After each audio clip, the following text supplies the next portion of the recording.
So as we walk into this next room, especially if you're afraid of heights, I'd look up. Yeah. This is going to be the original Mollie Kathleen vein. Now, if you remember, this is the only one where they dug straight down instead of digging from the bottom upwards. And what they discovered is it went farther than the 10th level. So it went past 1,000 feet. Well, they'd already dug the 10th level. This was the deepest pit area of the mine. So they had to build a mine shaft inside of a mine shaft. Wow. So that's what this is here. Now, originally, none of this extra stuff was here. It was just a bucket on a hoist and a rail car track that came right up to it. They would throw their tools in at the beginning of the day. One would stand on one side, one would stand on the other. They'd be lowered in. They'd work for their full 6 to 8 hour days, filling that up with one ton of ore. They'd get back up to here, and then they have to spend 2 more hours unloading everything by hand from here into the ore car. Took about 2 hours. It was incredibly hard, and this was in the after 1900s, after we already had steam-powered equipment that you could do all kinds of stuff with, but they were still mucking by hand down here. Well, miners are clever. They built this, and all of it out of scratch in a mine. It's incredibly beautiful. So you have the apron up there. That's going to grab the bucket. It's going to dump it over. I'm going to get to show you how this works.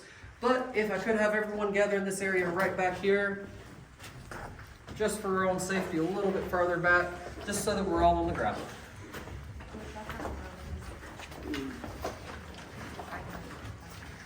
And this one shouldn't be too loud. All good. And remember, a 2-hour job in 30 seconds. In 3, 2, 1, let's jam.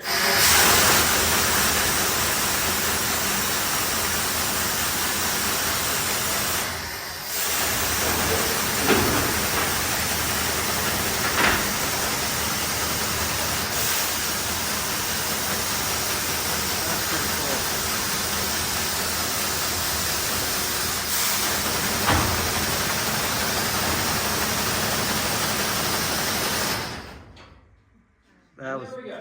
clever. That's smart. The world's coolest and only claw or steam-powered claw machine. I love it. But that made things a whole lot easier.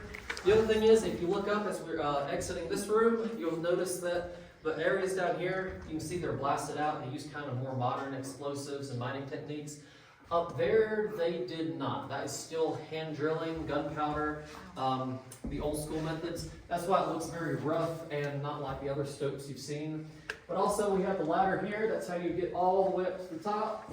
And then drops all the way down through this hole here. Used to be a ladder here, so you can get all the way to the bottom of this stuff.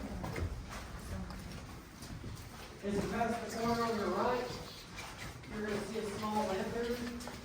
Technically, a minor safety lamp. If the flame goes out, that means there's not enough oxygen to breathe. Oh, wow. But that hasn't happened down here in a very long time. And then lastly, we have the donkey stables. This used to be where the donkeys were stabled at. Once we got rid of them, they got turned into a small break room. And eventually, around 1900, it became Colorado's very first carve-out cafe.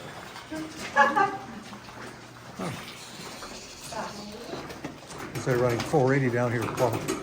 Paul, running 480 down here for transformer. I see it. Oh, yep. All of the, all right around the corner, all that's our high voltage equipment, and that's what scares me most. Not cave-ins or explosives or anything. It's just high voltage. But that is the end of the tour, unfortunately. We are waiting for the skip. It'll be here in just a second. If anyone wants their group's picture in front of the 1,000-foot underground sign, I can take it for you. Bye-bye.